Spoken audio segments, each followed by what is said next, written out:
Bonjour à tous. Je vais vous parler de singes. De La singes. mé- Ah, ça, c'est un ouais, sujet qui intéresse les entrepreneurs, à l'évidence. je pense. Je vais même vous parler d'arbres à singes. D'arbre à Comme, mé- singes. ouais, Alors comme là, métaphore des là, sujets, tu as capturé notre curiosité.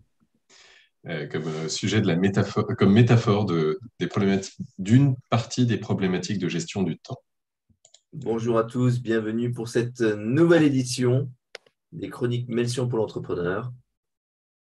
Tous les vendredis Chérie. à 10h30, on va parler de sujets qui concernent les entrepreneurs.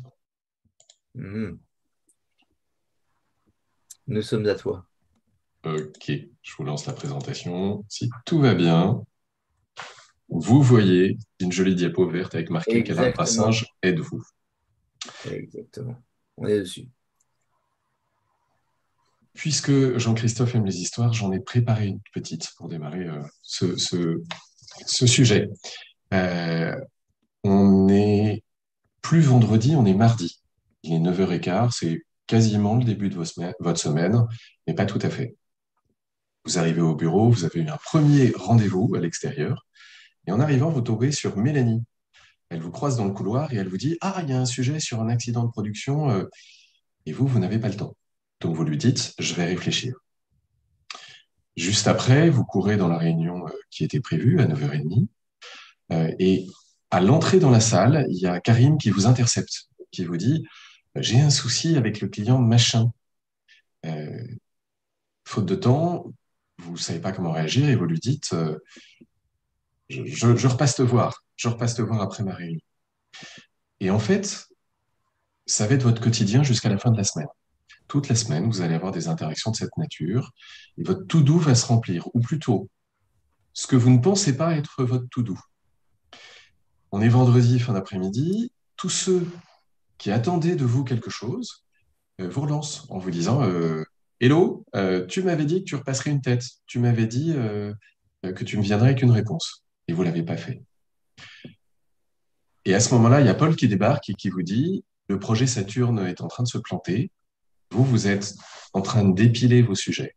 Et vous vous dites, au fond, il faut que je l'écoute, mais vous ne le faites que d'une oreille. Il part sans réponse, mais tout d'un coup, il y a une mouche qui vous est rentrée dans le cerveau. Il est 18h, votre week-end est encore très loin. Et la question, c'est qu'est-ce qu'il s'est passé pour vous toute cette semaine? Et en fait, toute la semaine, il y a des singes qui sont passés sur vos épaules. Le singe sur l'épaule, c'est une métaphore pour évoquer une tâche, un problème, une difficulté qui vous est transmise, parfois au détour d'un couloir. Parfois, elle n'est pas transmise, le sujet est juste partagé avec vous par un de vos collaborateurs. Mais du moment qu'il est chez vous en partie, vous allez travailler dessus, que vous le vouliez ou non. C'est une métaphore des années 70, proposée par un bonhomme assez intéressant, William Onken, consultant, professeur de management. Ce qu'il se passe, c'est qu'on a tous des singes sur notre dos, des quantités, certains liés à notre rôle. Quand on est entrepreneur, c'est encore plus vrai. Souvenez-vous des rôles de l'entrepreneur que on vous parle régulièrement, Jean-Christophe et Patrick. C'est encore plus vrai quand vous lancez l'entreprise, encore plus vrai quand elle est en difficulté ou que tout accélère. Mais les singes dont je vous parle sont un peu différents. C'est les singes des autres. C'est les singes des autres parce que vous êtes central dans votre entreprise. Le problème, c'est que très vite, vous vous retrouvez environné de singes. Si je reprends l'histoire, Mélanie attend que vous lui partagiez le fruit de votre réflexion. Elle ne bougera plus. Karim n'agira pas tant que vous ne serez pas passé le voir. Et Paul a bien compris que vous n'étiez pas en état de discuter, qu'il vaut mieux attendre, mais il part du principe que vous allez réfléchir au sujet. Et là, tout d'un coup, en fait, vous êtes devenu un arbre à singes des vôtres et de ceux de vos équipes. Pour revenir à la réflexion d'Hawken, il distingue, je vais adapter la réflexion de Hawken puisque vous n'avez pas de chef a priori comme entrepreneur. Il distingue au fond dans votre temps deux types de temps différents. Le temps qui est régi par le système. Sous-entendu, toutes les contraintes imposées par votre environnement hors vos collaborateurs, votre comité stratégique, vos associés, un conseil d'administration pour ceux qui en ont, des contraintes juridiques qui viennent, qui sont imposées à l'entrepreneur et dont il ne peut se départir. Chaque fois que vous ne répondez pas aux enjeux de ce temps-là, vous risquez des sanctions. Elles ne sont pas forcément juridiques, elles ne sont pas forcément immédiates et directes, mais à un moment, votre comité stratégique vous dira, tu avais dit que tu nous enverrais tels éléments pour qu'on réfléchisse, tu ne l'as pas fait, ça devient short par rapport à notre réunion de tout à l'heure. Ça, c'est le premier temps. Celui-ci, vous avez peu de levier dessus, hors bien vous organiser. Il y en a un qui est sous votre contrôle direct. Et ça se divise en deux. Le temps discrétionnaire, c'est comment vous allouez votre temps à votre convenance pour les tâches que vous voulez faire, tâches pour lesquelles il n'y aura pas de contrainte, pas de sanction. Je vais me faire une pause café avant de me plonger dans la réflexion strat, etc., etc. Et il y a le temps régi par vos collaborateurs. Parce que oui, vous êtes soumis au temps régi par vos collaborateurs. Et paradoxalement, c'est là que vous avez le plus de contrôle. C'est pour ça qu'on appelle ça le temps sous contrôle direct. Si on vient au temps sous contrôle direct, il y a deux grands outils. Le premier, c'est comment je gère le temps discrétionnaire. C'est la matrice d'Eisenhower que vous connaissez peut-être. Je ne vais pas m'étendre dessus. Si jamais c'est un sujet d'intérêt pour vous, on pourra un jour en parler dans une chronique. L'idée d'Eisenhower de cette matrice, c'est je gère le temps en fonction de mes priorités. Et mes priorités se mesurent à l'aune de deux critères, l'urgence et l'importance de l'activité. Et sur la base de l'urgence et de l'importance, je définis l'organisation de mon temps. Mais ce n'est pas celui-là que j'ai envie de travailler avec vous aujourd'hui, c'est plutôt le temps régi par vos collaborateurs. Et en fait, le temps régi par vos collaborateurs vous pose la question de qui travaille pour qui. Et ça, c'est essentiel dans la gestion de votre temps. C'est la question même. C'est celle qui va vous aider à avancer plus loin. D'abord, est-ce que vous avez conscience du temps régi par vos collaborateurs? Est-ce que vous avez conscience du fait que vous travaillez parfois pour les autres? Si ça n'est pas le cas, installez-vous tranquillement avec votre agenda sous les yeux et regardez les tâches de la semaine. Et essayez d'estimer sur cette semaine les choses que vous avez dû faire qui ne relèvent pas de votre travail, qui sont ces singes qui vous ont sauté sur l'épaule. C'est tous les moments où, grosso modo, vous traitez le problème de quelqu'un d'autre que vous.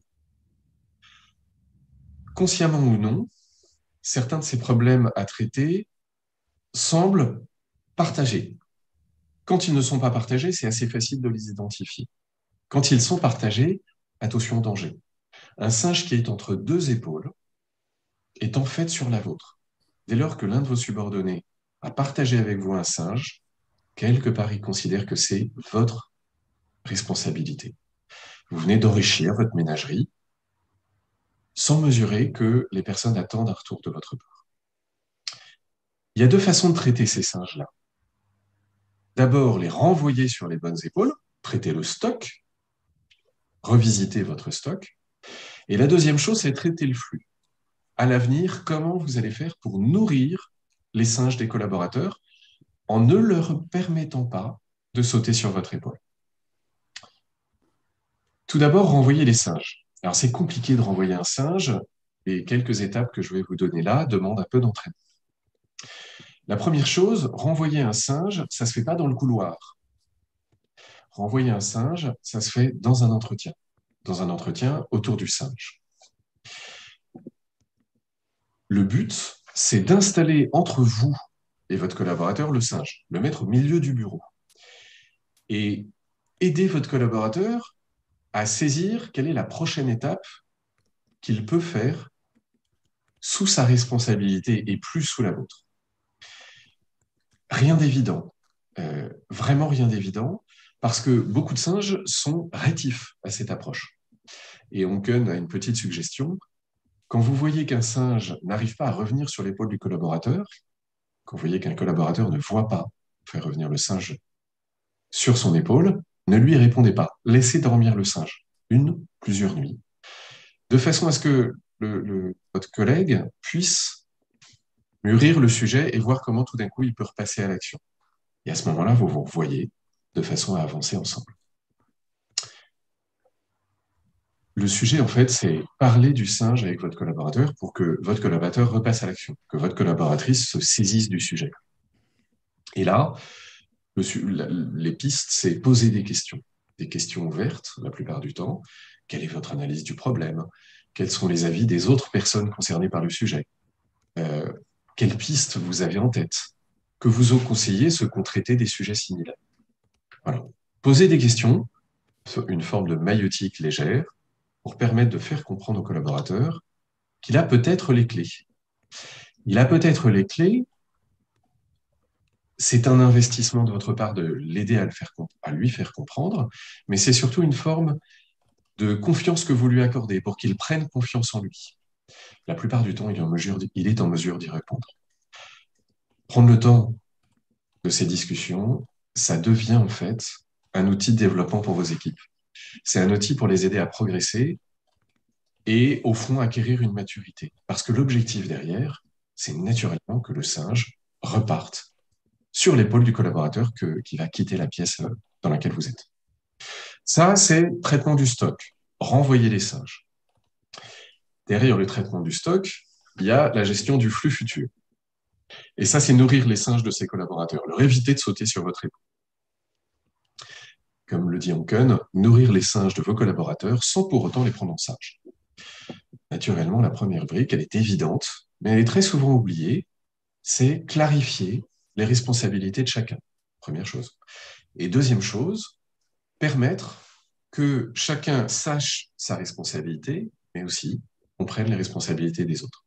Ça paraît tout bête, mais dès lors que je sais que Corinne est la personne qui répond le mieux à tel sujet, qui a l'info qui manque sur tel sujet, plus de raison qu'elle vienne vous voir. On ira voir Corinne tous. Et donc, vous gagnez du temps.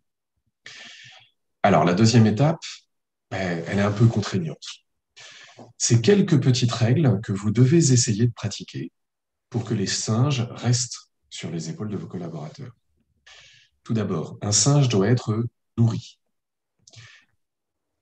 La seule façon qu'il ne vienne pas sur votre épaule, c'est que votre collaborateur sache quoi faire avec le singe. Parfois, c'est aussi éliminer le singe. Parfois, certaines des questions ne relèvent pas de la tâche du collaborateur. Parfois, c'est un problème de confiance. Et le plus simple, c'est de l'aider à prendre conscience que la question qu'il se pose, en fait, n'a pas besoin de réponse. Le questionnement du slide précédent peut vous servir. La deuxième règle, un singe ne se nourrit que sur rendez-vous, jamais entre deux portes.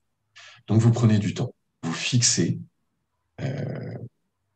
un temps pour ça, où vous dites à votre collaborateur de prendre rendez-vous avec vous. Ça paraît un peu disciplinaire, ça a un avantage énorme. La friction que vous ajoutez à la prise de rendez-vous va inciter beaucoup de gens à aller traiter le sujet par eux-mêmes parce qu'ils savent le faire. Ça va aussi envoyer un signal. Vous leur faites confiance pour creuser au maximum, mais si le sujet est important, vous bloquez votre temps. Vous consacrez votre temps à la personne.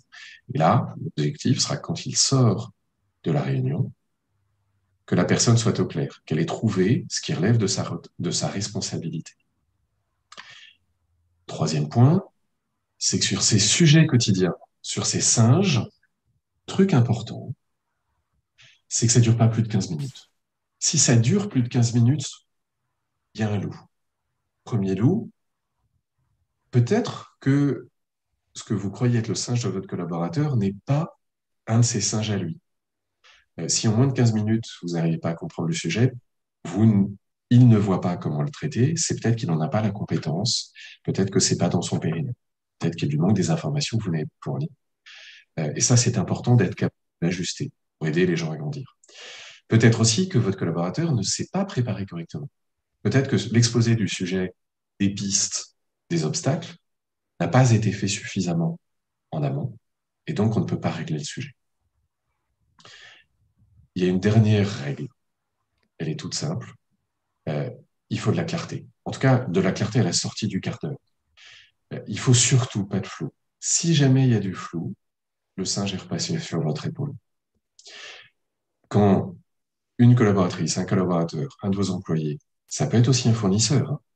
Quand une de ces personnes-là sort de la pièce, il faut qu'elle ait en tête une échéance et une action. L'échéance, ça peut être la résolution du problème, ou ça peut être une nouvelle rencontre.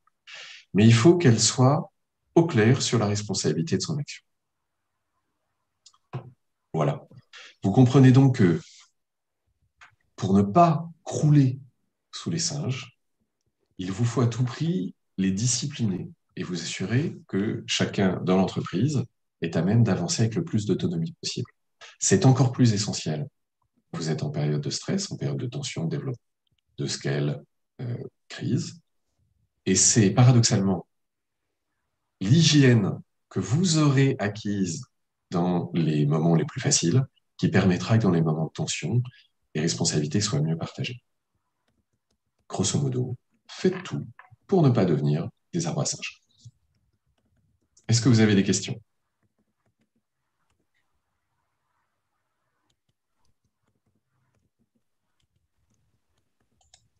Zut, j'ai été clair. Ou bien c'est que justement, tu n'as pas été compris.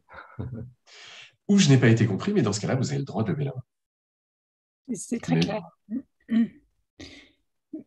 Mais comment tu gères, Patrice, si tu, si tu te rends compte que tes collaborateurs ne sont pas porteurs des problèmes?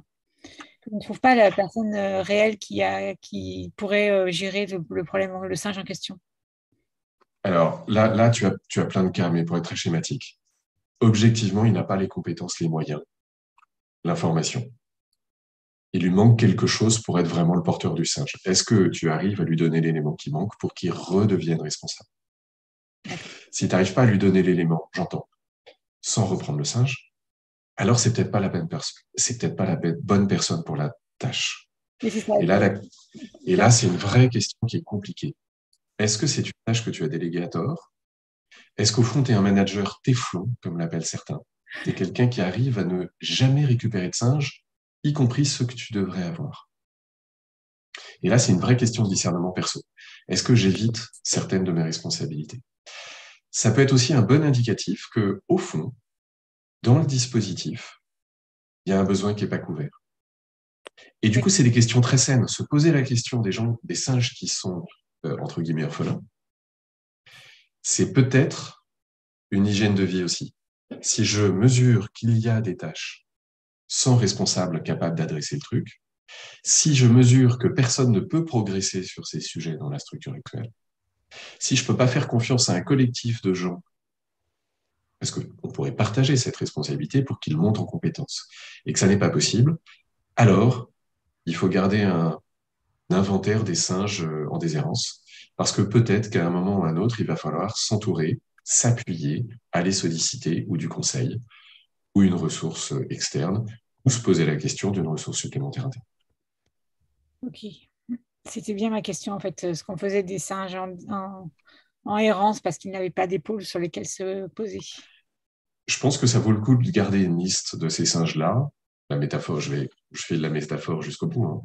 Le fait de garder la liste de ces tâches-là et de la passer peut-être au tamis urgence et importance permet de voir ce que vous devez récupérer parce que ça ne peut pas attendre. Et aussi de se poser la question de comment ces trucs qui vont arriver dans le futur nécessairement, s'ils sont importants, comment à l'avenir ils pourront être traités. Et ça peut être du plan de formation, ça peut être du recrutement, ça peut être, si ça n'est pas important, simplement laisser mourir le singe tranquillement. Il y a plein de tâches, ni importantes, ni urgentes, qui peuvent tout à fait passer à la trappe. Merci, c'est très clair. Merci François-Éric, c'est sympa de savoir que c'est rapide. N'hésitez pas à aller voir l'article. Je ne sais pas s'il est disponible en ligne encore, c'est un vieil article, mais vous trouverez sans doute des blogs qui en parlent. Ça me fait réaliser qu'il faut peut-être que je transforme cette chronique en un billet, un petit billet aussi. Mais vous trouverez plein de choses sur Internet là-dessus.